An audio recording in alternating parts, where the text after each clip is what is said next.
Aí galera, o somzinho do Cerato da feira aí, viu? Padrão FIFA. Um médiozinho Eros de 12, é o 612. Olha lá, 3K da Eros. Um AD405 e um ST400. Show de bola. Espera aí que a gente vai ver os modos. Os modos tá onde? Abre lá pra gente ver. Olha, o hackzinho.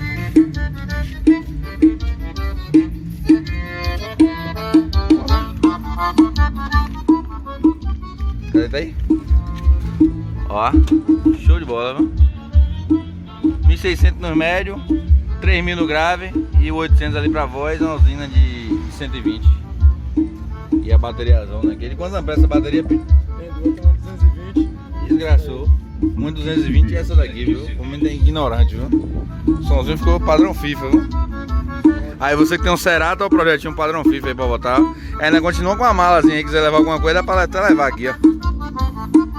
Show de bola, viu? Se inscreve no canal e deixa o like. Vamos testar, dá volume. Olha. Padrão FIFA é o som do Cerato. O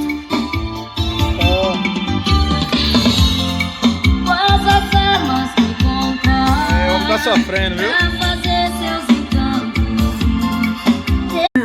Olha o hackzinho, mesa Berg, processador Expert, aparelho Pine, voltímetro.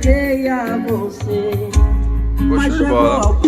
Que não dá, você não vai mudar as suas consequências. O som tá no padrão.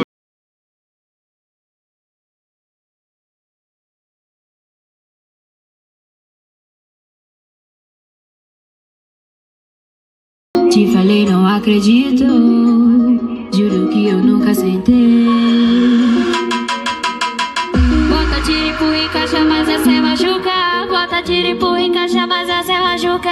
Bota tiro. É a sanfoninha, barril.